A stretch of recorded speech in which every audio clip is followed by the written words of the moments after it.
this defeat is a bit of a reality check for us right now. We're, after a couple of wins in all competitions, Liverpool are just so much better than us. The gap is massive. We're not as good as we thought we were. And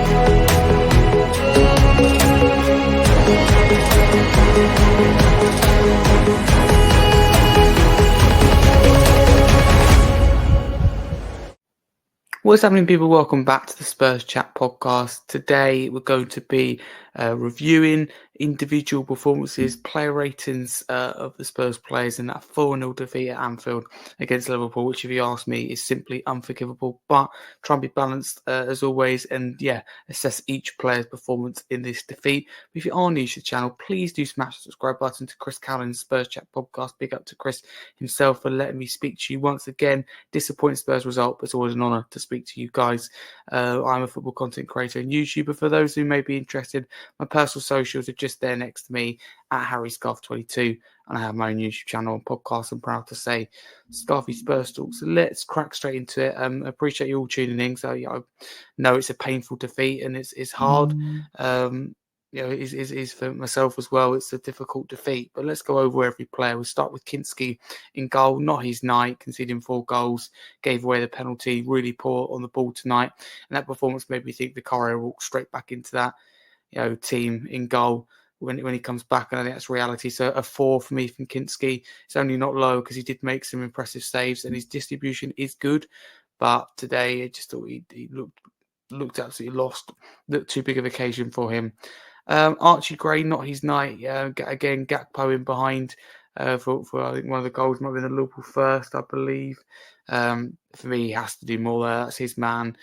Generally a quiet night for him, so nothing big either way. I'm going to give him a 5. Danso, on a positive note, I think he's had a solid debut. Didn't really put a foot wrong, looked to progress forward at times, and just showed fight. And I think we saw that in the dressing room before, a potential leader. So I think he could be a good signing. So I liked what I saw from him. Hard to judge him when the back line and the team is massively disappointed and let you down. But I'm going to give Danso a 6. Ben Davies, I thought he was really good tonight, but at fault for sure for that Liverpool penalty, giving the ball away. So for that reason, I'm just going to give him a 5.5. It could and should have been higher. Maybe disappointed that Davies. Now we move on to the midfield, who I was really, really disappointed with tonight, and I'm going to be really harsh with these ratings. We kick it off with Yves Bissouma, really poor tonight. Nothing really about him. I'm going to give him a 3. Again, consistency with him. Just when I think he's got better recently, he was poor tonight and was part of a really poor midfield. Benton, I'm going to give a 2. Really disappointed in him. An experienced, established player. Done really well against Brentford. Has done well recently. This should have been his game.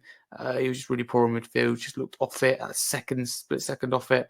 Just got caught on the ball too many times. Sloppy on the ball. So really disappointed in him. And Papa Matasar, I'm also going to give a 2. I think we have to start having serious conversations about him. He's a player I like, love his energy, great box-to-box midfielder, and it was great against Brentford. But again, it's consistency with him that's the issue.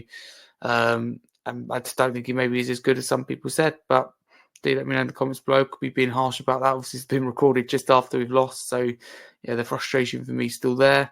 Son, awful. Genuinely awful. And I love the guy. He's such a likable person, such a good footballer, but his decline is very clear to see.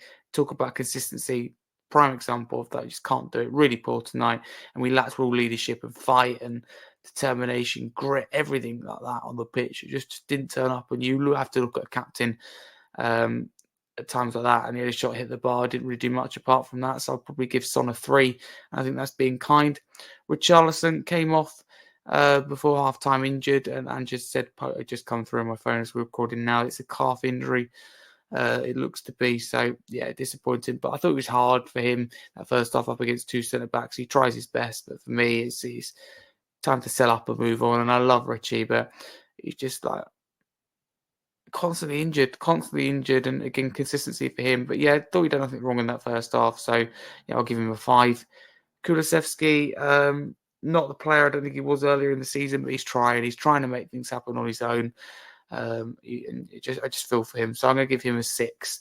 Then we move on to our substitutes. Tell, no real impact on the game. I liked his fight, and he's getting frustrated with others around him for not pressing, not showing that fight, which speaks volumes to me of our problems and lack of leadership. I'll give him a 5. Hard to judge him. Didn't really do anything positive. Porro, I'll give a 6. On the other hand, I thought, come on, looked lively, got in good positions, but again, no chance to really show his end product. Same with Bergabao, 6 for me, brings that zip and that little bit of pace, a little bit of aggression, fight, which we so desperately lack. So 6 for me, for him, but not a lot to judge him off. And Mikey Moore, I don't think he hardly touched the ball, so I'll give him a 5 because you can't really judge him off that. But yeah, really disappointing. It was men versus boys. Liverpool were class, and credit to them, they deserve to go through, the better team, but we were really poor, and I think the players should hang their heads in shame. But also, Ange got it wrong, and those above should be disappointed as well, because that bench speaks volumes. We didn't have the depth that Liverpool had to come off the bench. We're generating the funds for the new stadium, and we should have. That's the way I feel about it. So yeah, disappointed. I don't like to react or point fingers, but this defeat is a bit of a reality check for us right now. We're, after a couple of wins, in all competitions, Liverpool are just so much better than us. The gap is massive. We're not as good as we thought we were. And Van de Ven would have made a massive difference in particular. Also Romero and other players coming back, but we still conceded 4 here with both of them here. So I think that's important to remember.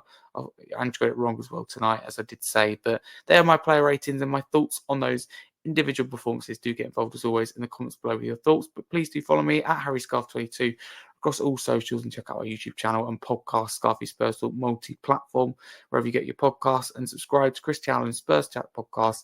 I'll hopefully be back speaking to you ahead of Aston Villa, because the players got to pick themselves up, the team and Andrew got to pick themselves up, go again, because this is a massive game, and we didn't turn up, which I think even with or without injuries is unforgivable, but we've got to put it behind us, reset, go again at the weekend against Villa, which is also a big game. It could be a really bad week, but we need to stop that from becoming even worse. But a massive common Spurs. Thank you. Always a pleasure to speak to you guys.